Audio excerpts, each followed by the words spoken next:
오늘 소개하고 싶은 책은 이 두 권의 책입니다.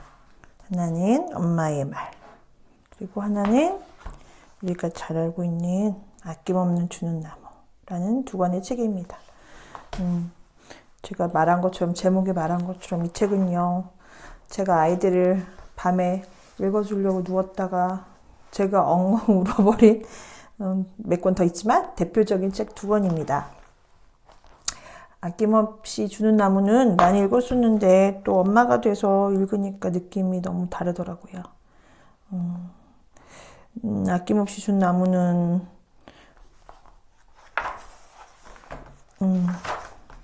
기억을 더듬어서 한번 보실까요? 옛날에 나무가 한 그루 있었습니다. 그리고 그 나무에게는 사랑하는 소년이 하나 있었습니다. 날마다 소년은 나무에게로 와서 떨어지는 나뭇잎을 한 잎, 두 잎 주워 모았습니다. 그러고는 나뭇잎으로 왕관을 만들어 쓰고 숲속에 왕 노릇을 했습니다. 소년은 나무줄기를 타고 올라가서는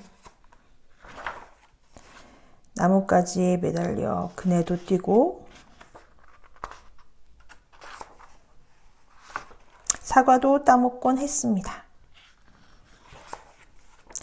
나무와 소년은 때로는 숨바꼭질도 했습니다. 그러다가 피곤해지면 소년은 나무 그늘에서 단잠을 자기도 했지요. 소년은 나무를 무척 사랑했고 나무는 행복했습니다. 하지만 시간은 흘러갔습니다. 그리고 소년도 점점 나이가 들어갔습니다. 나무는 홀로 있을 때가 많아졌습니다. 그러던 어느 날 소년이 나무를 찾아갔을 때 나무가 말했습니다. 얘야, 내 줄기를 타고 올라오렴. 나뭇가지에 매달려 그네도 뛰고 사과도 따먹고 그늘에서 놀면서 즐겁게 지내자. 난 이제 나무에 올라가기에는 너무 커버렸는걸. 난 물건을 사고 싶고 신나게 놀고 싶단 말이야. 그래서 돈이 필요해. 내게 돈을 좀 줄 수 있겠어? 없겠어? 소년이 말했습니다. 미안하지만 내겐 돈이 없는데. 나무가 말했습니다. 내겐 나뭇잎과 사과밖에 없어. 얘야, 내 사과를 따다가 도회지에서 팔지 그러니? 그러면 너는 돈이 생기고 행복해질 거야.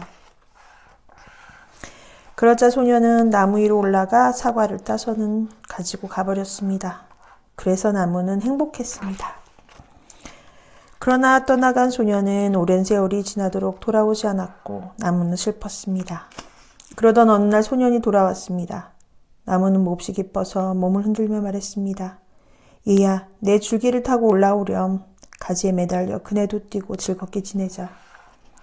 난 나무에 올라갈 만큼 한가롭지 않단 말이야. 소년이 말했습니다. 내겐 따뜻하게 지낼 집이 필요해. 아내도 있어야겠고 자식도 있어야겠고 그래서 집이 필요하단 말이야. 나에게 집 한 채 마련해 줄 수 없겠어?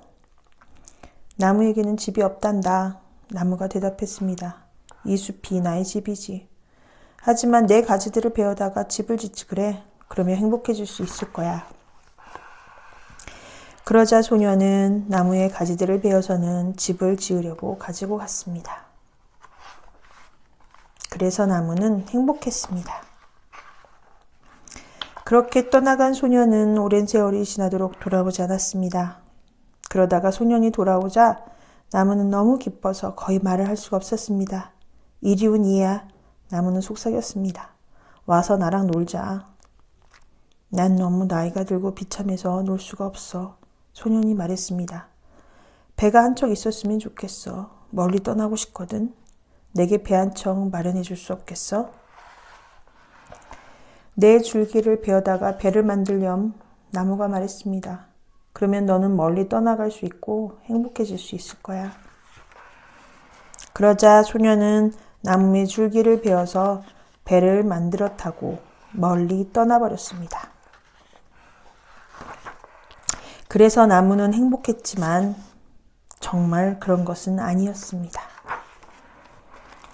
오랜 세월이 지난 뒤에 소년이 다시 돌아왔습니다. 얘야, 미안하다. 이제는 너에게 줄 것이 아무것도 없구나. 사과도 없고. 난 네가 나빠서 사과를 먹을 수가 없어. 소년이 말했습니다. 내게는 이제 가지도 없으니 내가 그네를 뛸 수도 없고 나뭇가지에 매달려 그네를 뛰긴 난 이제 너무 늙었어. 소년이 말했습니다. 내게는 줄기마저 없으니 네가 타고 오를 수도 없고 타고 오를 기운도 없어. 소년이 말했습니다. 미안해. 나무는 한숨을 지었습니다. 무언가 너에게 주고 싶은데 내게 남은 것이 아무것도 없단다. 나는 그저 늙어버린 나무 밑동일 뿐이야. 미안해. 이젠 나도 필요한 게 별로 없어. 그저 편안히 앉아서 쉴 곳이나 있었으면 좋겠어. 난 몹시 피곤하거든. 소년이 말했습니다. 아, 그래. 나무는 안간힘을 다해 몸뚱이를 펴면서 말했습니다. 자, 앉아서 쉬기에는 늙은 나무 밑동이 그만이야. 얘야, 이리 와서 앉으렴. 앉아서 쉬도록 해. 소년은 그렇게 했습니다. 그래서 나무는 행복했습니다.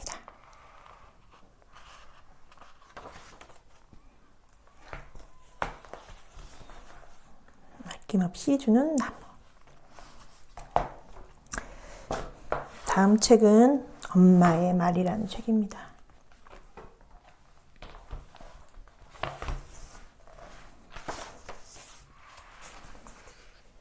엄마의 말.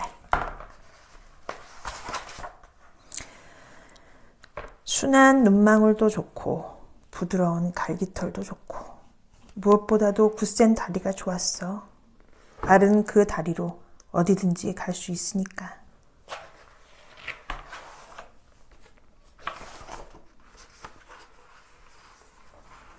하지만 아이는 어디에도 갈 수 없었어. 사내 아이들이 학교에 갈 때도 그저 지켜볼 수밖에 없었지. 가시나가 글을 배워 뭐하노? 아버지의 말씀을 거스를 수 없었거든.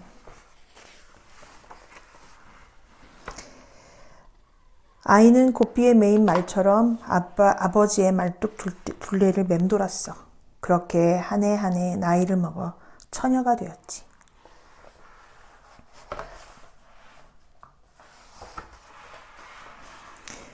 어느 날 이웃마을 총각이 말을 타고 왔어.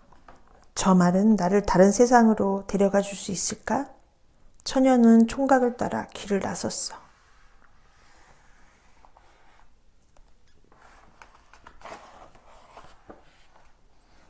첫 아이가 태어나고 처녀는 엄마가 되었어. 아이는 곧 셋이 되고 다섯이 되었지. 아이들은 비좁은 단칸방에서 망아지처럼 잘도 뛰어놀았어. 오래지 않아 7 식구에게도 제 집이 생겼어. 하늘이 가까워 볕이 잘 드는 집이었지. 5 망아지들은 지칠 줄도 모르고 산동네 가파른 계단을 오르고 또 올랐어. 엄마의 마음도 둥실둥실 떠올랐지.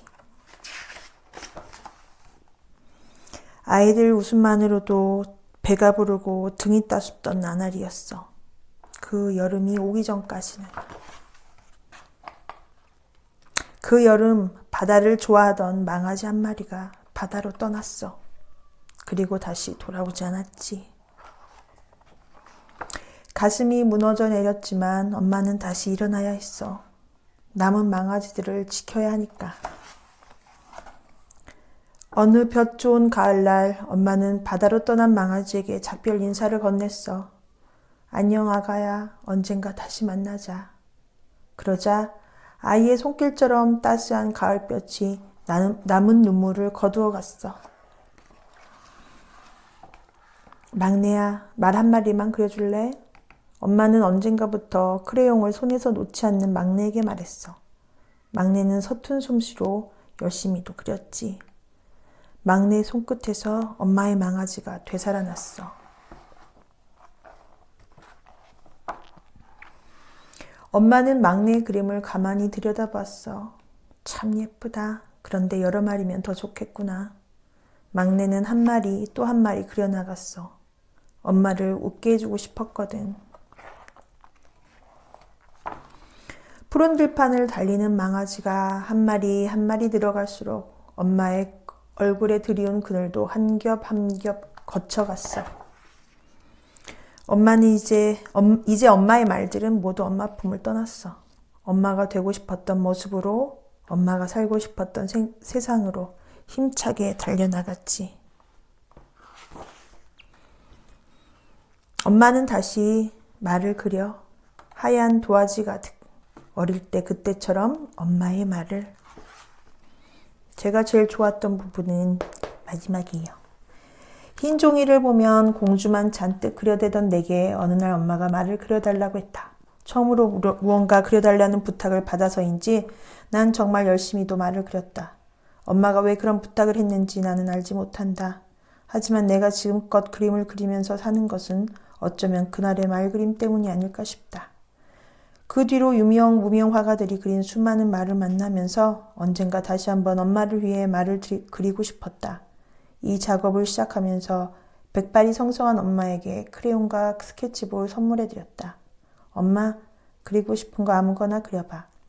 엄마의 도화지 위에 아름다운 꽃들이 피어나고 말들이 힘차게 뛰어놀았다. 엄마의 말과 아낌없이 주는 나무였습니다.